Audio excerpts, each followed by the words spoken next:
So this stuff is super thick, it's super heavy, and you basically get these giant units of a window. Whereas this is Dalle de Verre glass, which is, you can see the difference between the two. Wildly different. You get, they called us because, man, one of those windows had actually fallen out.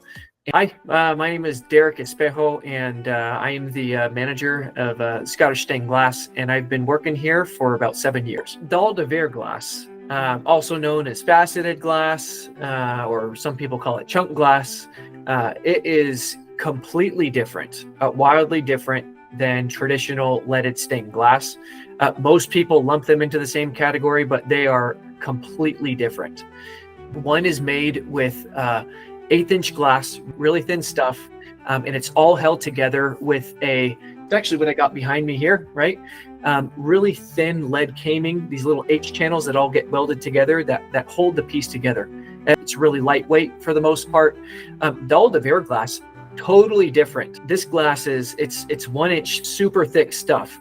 And the material that holds it all together, a lot of people call it grout, and it kind of looks like that when you look at it, but it's actually these chunks of glass are laid out in like a big sandbox, and you pour it with, you fill in the gaps with epoxy, about 5/8 of an inch thick. This stuff is super thick, it's super heavy, and you basically get these giant units of a window. He has traditional stained glass, right? Really thin stuff.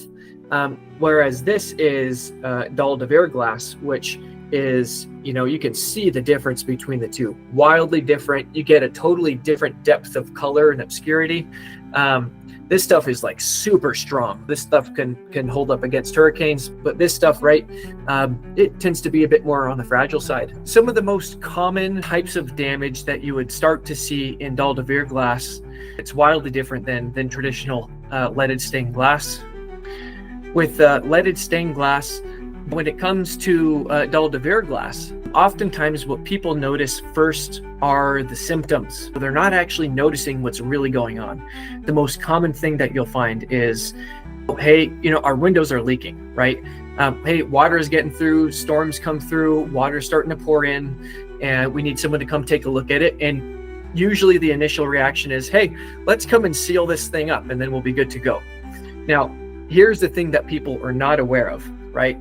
Is that usually when you have leaking Dalle de Verre glass, you might notice that it's leaking not around the perimeter, but it's actually through the center. It's going to be leaking around these chunks where the epoxy bonds with the glass itself.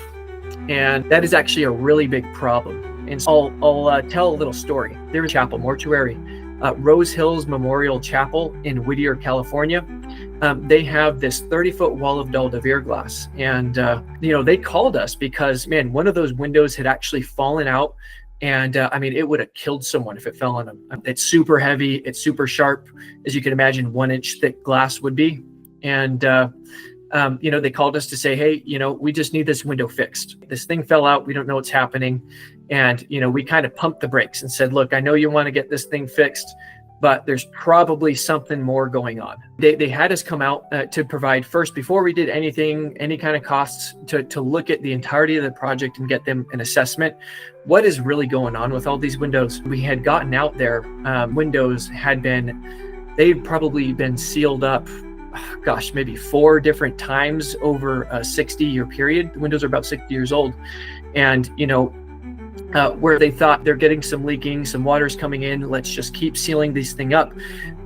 Little did they know that the actual epoxy itself had started to separate from the Dalle de Verre glass. Now it's separating, and as it separates, the epoxy itself will begin to start to crack. And as that cracks, the epoxy is what gives the entire window structure. So you get a bunch of cracked epoxy, and the windows will become destabilized. And that's exactly what was happening. All these windows were sealed up. They weren't dealing with the symptoms anymore. They had caulked and skim coated and sealed over everything, like 5 layers deep. And so no water was getting through. But the weight of these windows, they were totally unstable. And there was probably 10 other windows that were on the verge of falling out, and they had no idea. leaking water, that's the biggest thing. And then, but it's really a result of the underlying issue, which is the glass beginning to separate from the epoxy. Explain how it happens, because we have the benefit of hindsight on our side, right? We get to look back at the people from the past and say, you should have done this and that, right? But in reality, we get to see why things failed and how we can right them in the future. We're just trying to be good stewards of the past. And so I've got this piece of Dalle de Verre glass. This is a project that we're currently working on, and I want to use this as an example to show why epoxy begins to separate from the glass. So I'm going to start on this side. Is super shiny, right? Super shiny, very glossy. This is how Dalle de Verre glass was made in the past. These pieces of glass were cut out and they were chipped by hand, and you get this super smooth edge. When you pour the epoxy and it bonds to the glass, it doesn't quite form a perfect bond. It actually forms a very weak bond. And in time, as you get expansion and contraction of the two materials, they begin to separate. And then in some instances, you can actually see a little bit of daylight. You can start to see, if you really look at the right angles, you can start to see daylight. That means that next, what's going to start happening is that the epoxy is going to start to crack and destabilize. That's just the next step in the process. And so when we restore these windows, the thing that needs to be done is the glass has to be primed. Get this section here. This is one of it being unprimed, and here is a section that has been primed. You can see how it's been roughed up, that with a diamond blade. And this allows the epoxy to form a permanent bond with the glass.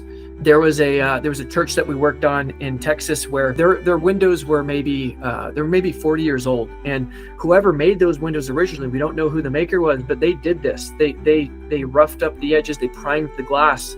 We pulled Dalle de Verre glass out to fix it.